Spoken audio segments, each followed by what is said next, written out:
Hello, good morning everybody. It is Mr. So English teacher from Guinea Conakry. I would like to explain a very important lesson here for you. It is about what we call vowels, ok? Salut de l'ensemble, vous êtes avec M. Sobo, professeur d'anglais. Je voudrais vous expliquer une leçon très importante ici à propos des voyelles en anglais, ok? Alors, n'oubliez pas de nous retrouver au niveau de la cité Anko 5 de Conakry ainsi qu'à Koya où vous pouvez apprendre l'anglais et l'allemand de façon rapide, ok? Où nous avons des centres de langue. Alors, nous avons ici les 5 vowels, les 5 voyelles. Après les lettres alphabétiques, disons les 26 lettres alphabétiques, nous avons 5 lettres qui sont considérées comme des voyelles. Alors, pour être capable de bien prononcer un mot, il faudrait que vous distinguiez quel texte on prononce, par exemple, ces différentes voyelles avec leurs différents sons. Alors, nous avons ici E, I, O, and U. OK? Donc, ce sont ces 5 voyelles qui sont là comme ça. Et nous avons E en première position. E. OK? Ça, c'est E. Mais le E là seulement peut avoir 3 sons. Le premier son qu'on a, c'est comme si on avait un mot en français. A. Par exemple, ici, pour dire H-A-T là, on prononce ça comme hat. We say hat. Pourquoi on dit hat? On ne dit pas hit. C'est parce qu'après cette voyelle, on n'a pas eu l'apparition d'une autre. OK? Après cette voyelle, on n'a qu'une consonne devant. Donc, on prononce comme si on avait un mot en français. Donc, on dit hat. Presque toutes les autres lettres là, c'est là que la lettre suit. OK? Si nous n'avons pas une autre voyelle après la voyelle, OK, introduite au niveau du mot, on prononce comme si on avait un mot en français. Alors, ici, on va dire hat. Hat, ça veut dire le bonnet. Après cela, nous avons fat. Et on prononce toujours la dernière lettre en anglais. On ne dit pas fa, mais fat, you understand me? Fat, ça veut dire gros ou bien grosse. Après cela, nous avons car, qui veut dire la voiture. Après, nous avons plan, qui veut dire le plan. Après, nous avons rat, qui veut dire le rat. Après, nous avons mat, qui veut dire fou ou bien déranger. Après, nous avons can, qui veut dire pouvoir. C'est un auxiliaire modal, ok? I can't speak English, for example. You understand me? Ok, nous avons la deuxième partie. Par exemple, au niveau du hat là, si nous mettons une autre voyelle après cette première voyelle, ça va devenir hit. Ça va prendre le son E. Ok, ça va prendre ce son en anglais. Pourquoi?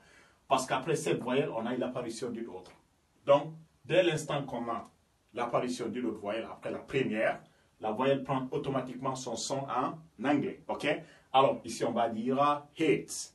Hate, ça veut dire détester ou bien haïr. Après, nous avons fit, qui veut dire le destin. Après, nous avons care, qui veut dire prendre soin.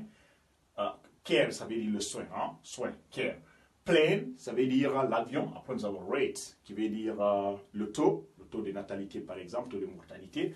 Après, nous avons made, qui veut dire fabriquer. Après, nous avons cane, qui veut dire un conteneur. You understand me? OK? Un contenant, OK? Conteneur and so on, right? Donc, le troisième son, on a A. Si on a A plus Y en anglais, ça donne le son A. OK? Partout on a A, Y en anglais, c'est A qu'on dit. A. Alors ici, on va dire day, qui veut dire le jour. C'est pour ça qu'on dit Monday, Tuesday, Wednesday, and so on, right? You understand me?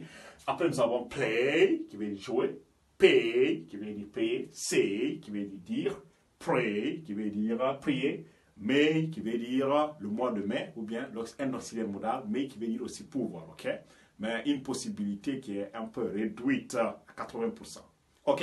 Alors, si on n'a pas l'apparition d'une autre voyelle après la consonne, on prononce comme en français. On dit hat, ha.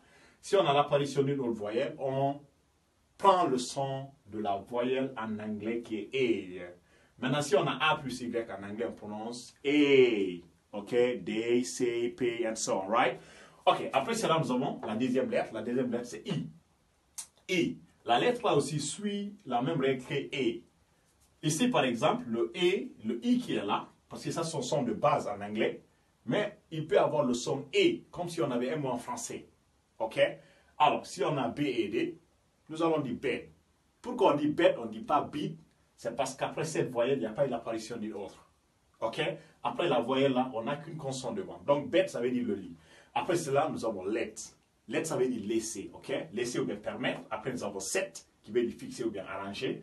Pet, ça veut dire un animal de compagnie ou bien un animal domestique. Sell, ça veut dire vendre. Tell, ça veut dire. Well, ça veut dire bien. OK? Ou bien bon.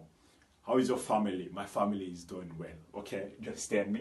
Après, nous avons dress, ça veut dire s'habiller. OK? Après cela, nous avons la deuxième partie. Ici, par exemple, qu'est-ce qu'on va dire? On va dire delete.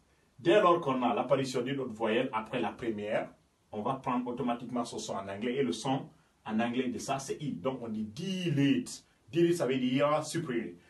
Cette deuxième voyelle a poussé cette première à être prononcée comme I. Et la dernière voyelle là a poussé l'autre là à être prononcée comme en anglais et qui est I. Donc, on dit delete. Delete, ça veut dire supprimer.